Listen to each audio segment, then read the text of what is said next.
அவர் டெல்லி போய் அமித்ஷாவை பார்த்துட்டு வந்துட்டு நிதியமைச்சர் நிர்மலா சீதாராமனை பார்த்துட்டு வந்துட்டு தாங்க பேசவே ஆரம்பிச்சாரு. இதுல பின்புலத்துல குருமூர்த்தி இருந்து இயக்குகிறார் என்று தானே அவர் மீது குற்றச்சாட்டுகளே சொல்லப்பட்டது. கரெக்டா செங்கோட்டையன் பேட்டி கொடுக்குற அன்னைக்கு குருமூர்த்தி ஒரு பேட்டி கொடுக்குறாரு இல்லையா, ஒன்றிணையணும்னு. உடனே நயினார் நாகேந்திரன் ஆமா ஒன்றிணையணும் அப்படிங்கிறாருல்ல.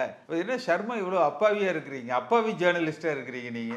ஒட்டுமொத்தமா ஒன்றிணையணும் அப்படிங்கிற கோரிக்கை ஒரு பக்கம், இன்னொரு பக்கம் வந்து அதிமுக முதல்வர் வேட்பாளராக எடப்பாடி பழனிசாமி இருக்கக்கூடாது அப்படிங்கிற கோரிக்கை, ரெண்டுமே வந்து அட் அ டைம்ல இப்போ ஒரு பேசுபொருளா மாறி வந்து இது பாஜக சொல்றாங்க, சொல்லக்கூடிய நல்ல விஷயத்தை நம்ம எடுத்துக்கலாம். பாஜக அதிமுகவை ஒற்றுமைப்படுத்த வேண்டும், ஒருமைப்படுத்த வேண்டும், ஒருமுகப்படுத்த வேண்டும், திமுகவை வீழ்த்துவதற்கு ஒன்றுபட்ட அதிமுக தேவை என்கிற பாஜகவின் நோக்கம் சரியான நோக்கம். ஆனால் இதை பேசுகிறவர்களை பொறுத்த வரைக்கும் நம்ம சுயமா சிந்திச்சு பேசணும்.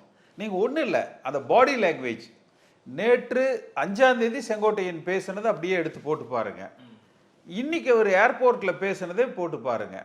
அது சுயமா இருக்கும், அவர் மனதிலிருந்து பேசியிருப்பார், இது சொல்லிக் கொடுத்ததை பேசியிருப்பார்.